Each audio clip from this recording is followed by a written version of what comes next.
साध्वी विभा से जानिए ग्रह नक्षत्रों की दशा और जीवन से जुड़ी समस्याओं का समाधान। संपर्क सूत्र 99351113 ओम नमः शिवाय। आज जो हम आप लोगों के लिए जानकारी लेकर उपस्थित हुए हैं वो अत्यंत महत्वपूर्ण है।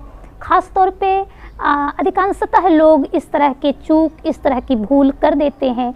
वो क्या है, स्नान करने के बाद ऐसा कौन सा चीज़ नहीं करना चाहिए जिससे हमारे स्नान का फल नष्ट हो जाता है। ऐसा है जो हम आप अनजाने में कर देते हैं और स्नान का फल व्यर्थ चला जाता है। तो ऐसे कौन से चीज़ हैं उसकी चर्चा मैं आप लोगों से करती चलूं और मैं आपको विधान भी बताऊंगी कि यदि गलती हो गई तो आप ऐसा कौन सा विधान करके बच सकते हैं। तो चलिए मैं आपको बताती हूँ।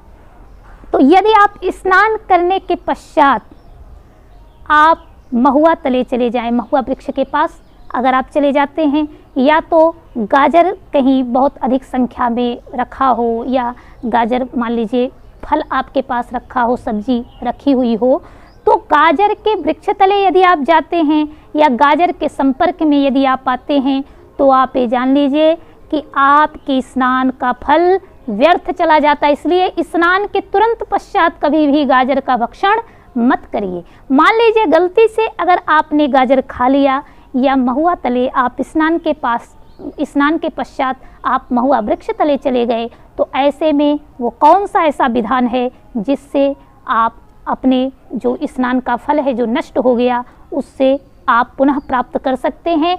तो ऐसे में नरसिंह भगवान का नाम लेना चाहिए। तो अगर आप नरसिंह भगवान को याद करते हैं, भगवान विष्णु के अवतार और प्रहलाद के उद्धारक भगवान श्री नरसिंह भगवान को यदि आप याद करते हैं, स्मरण करते हैं, उनका नाम लेते हैं, तो आपके स्नान का फल नष्ट नहीं होगा। लेकिन गलती होने पर नहीं कि आप जानबूझकर गाजर तले चले जाएं, जानबूझकर स्नान करने के पश्चात आप महुआ के वृक्ष तले चले जाएं। तो अगर आप जानबूझकर करते हैं तो ऐसा नहीं। कभी अगर अनजाने में आप इस तरह से दोष उत्पन्न हो जाए तो बचने का मार्ग यह है। दूसरी चीज़, स्नान करने के तुरंत बाद कभी भी चारपाई पर मत बैठिए। चारपाई पर बैठने से आपके स्नान का फल नष्ट हो जाता है।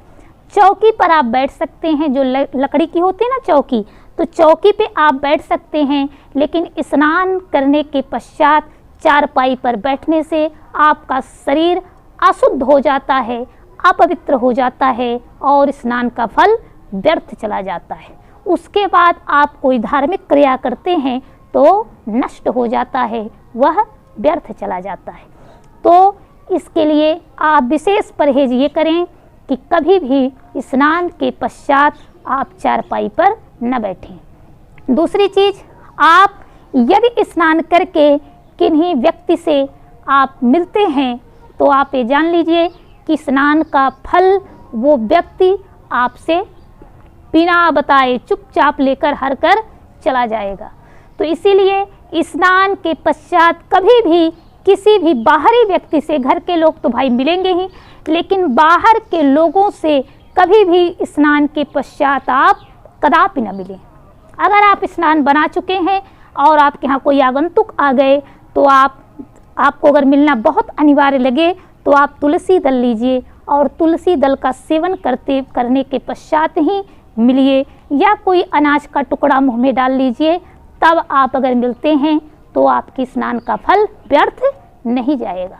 यानी आप स्नान के तुरंत बाद अगर बिना मुख में कुछ डाले अगर किसी से मिलते हैं तो आपकी स्नान का फल व्यर्थ चला जाएगा। इसीलिए कहा गया है, प्राचीन समय में हमारी जो माताएं बहनें, आज भी वृद्ध माताएं बहनें हैं ना हमारे बीच, उनके पास आप जाएंगे तो आज भी वो देखेंगे तो अक्सर घर के जो आज की युवा पीढ़ी है बिना कुछ खाए पिए सुबह क्या करती है कि स्नान किया, सीधे गाड़ी स्टार्ट, हमको कहीं जाना, अभी आएंगे तब खाएंगे।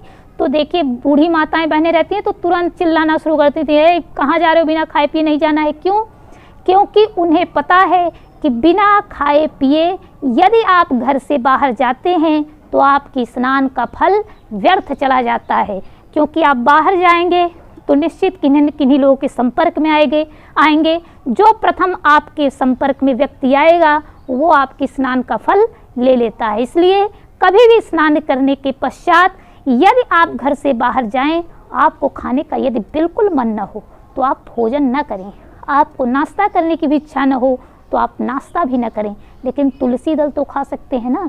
तुलसी दल खाने का 2 फायदा है, एक तो आपके स्नान का फल भी दूसरा व्यक्ति नहीं ले पाएगा, दूसरी चीज यात्रा पर जाते समय यदि तुलसी का भक्षण आप करते हैं तो आपकी यात्रा सुखद होगी, मंगलकारी होगी। जिस निमित्त आप निकले हैं वह कार्य आपका सिद्ध होता है। यदि आप लोगों के लिए यह जानकारी उपयोगी रही हो तो आप अपने मित्रों के साथ इस वीडियो को शेयर कर सकते हैं, जिससे अधिक से अधिक लोग लाभान्वित हों, आपके मित्र भी लाभान्वित हों। साथ ही साथ यदि आप हमारे चैनल पर नए हों तो कृपया हमारे चैनल को सब्सक्राइब कर हमसे जुड़ जाएं। तत्पश्चात बेल आइकन भी प्रेस कर दें, जिससे हमारे हर आने वाली वीडियो की जानकारी आप लोगों तक पहुंचती रहे, नोटिफिकेशन आप लोगों को प्राप्त हो। तो बने रहे हमारे साथ। शुभम भूयात। ओम नमः शिवाय।